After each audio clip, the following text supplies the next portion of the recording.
Hai semuanya, selamat malam. Namo Sang Hyang Adi Budaya, Namo Buddhaya. Kali ini saya akan bercerita kembali tentang sebuah kisah lagi. Kayaknya kalau misalkan kita bicarain tentang cerita Buddhis sangat menarik sekali saya pikir.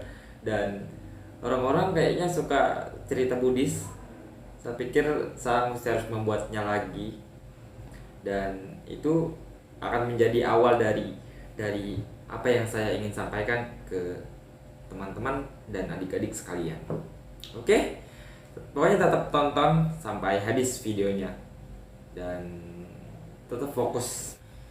Dan malam ini saya akan bercerita tentang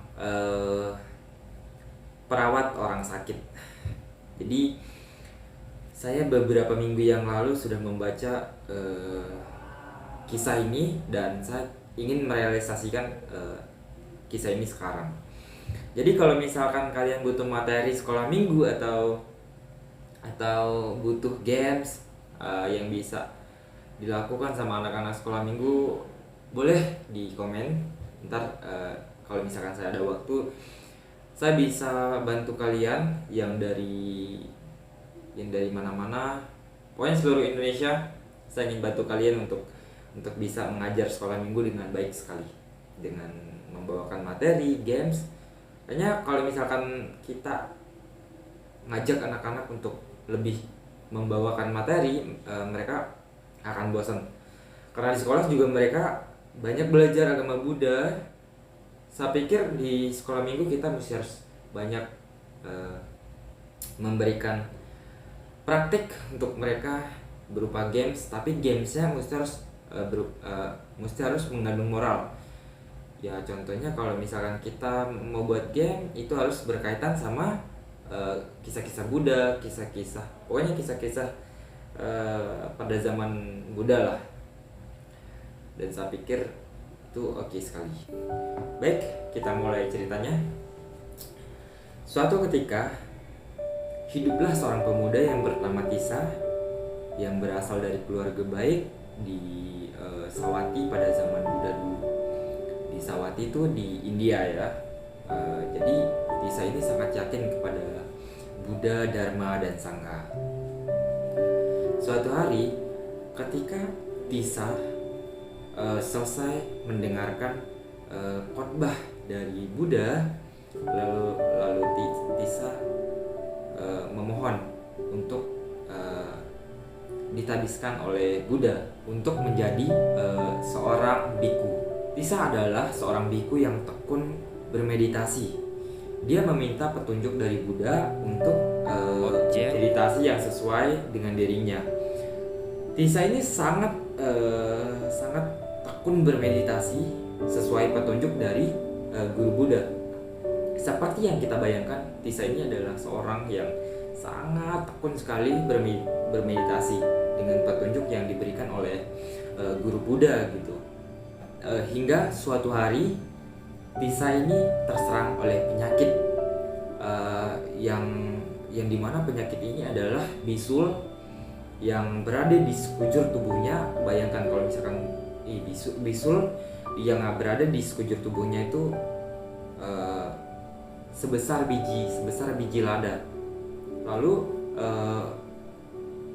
penyakit yang timbul si bisul ini dia meletus di jubahnya dan itu menimbulkan bau amis sekali dan busuk. Bayangin apa yang akan terjadi. Biku Tisa hanya bisa terbaring di tempat tidurnya dan anehnya biku lain tidak ada yang mau menolongnya karena biku yang lain ini tapi takut terserang penyakitnya.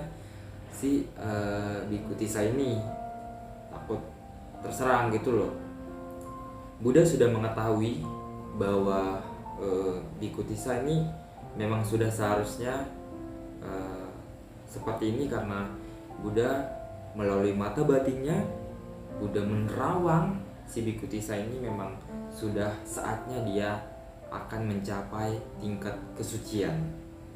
Buddha lalu datang ke kediaman biku Tisa, lalu mengisi belanga, mengisinya dengan air dan mendidihkan air itu Setelah mengetahui bahwa Buddha datang untuk pergi merawat si biku Tissa ini, lalu biku-biku yang lain ikut membantu untuk merawat biku Tissa ini.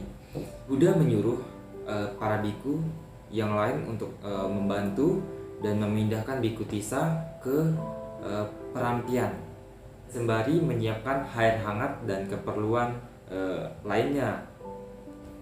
Setelah semuanya siap, Buddha dengan tangannya sendiri membersihkan Tissa dengan air hangat, lalu memandikan Tissa dan biku yang lain mencuci jubah Tissa, dan setelah selesai dimandikan, Tissa merasa segar dan bisa bermeditasi kembali.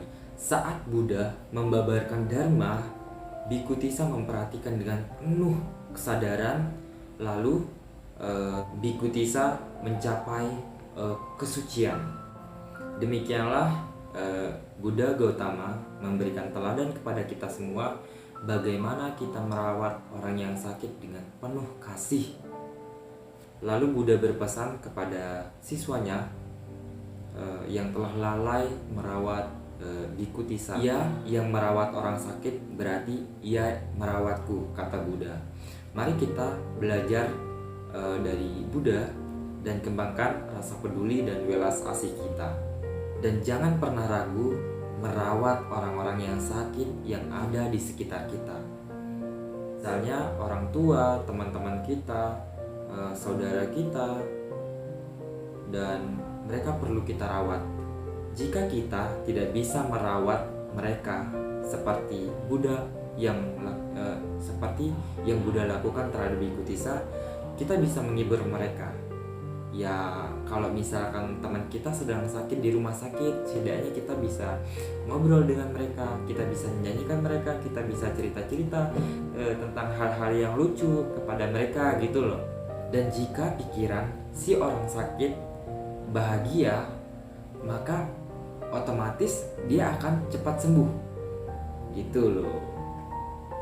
Dan saya pikir ceritanya cuma itu aja, dan terima kasih telah mendengarkan cerita ini. Pesan Buddha terakhir, saya ingin menyampaikan pesan Buddha terakhir, barang siapa yang merawat orang sakit berarti dia merawat guru Buddha. Makanya kalau misalkan ada orang tua kita sakit, teman-teman kita, saudara kita, hendaknya kita harus merawat mereka. Kalau tidak bisa merawat, setidaknya kita bisa menghibur mereka. Oke? Pokoknya tetap semangat, yang rajin sekolah minggu tetap semangat pokoknya demi mengembangkan Buddha Dharma. Dan terima kasih. Namo Sang Hyang Adi Budaya, Namo Buddhaya. Sampai ketemu di video berikutnya. See you.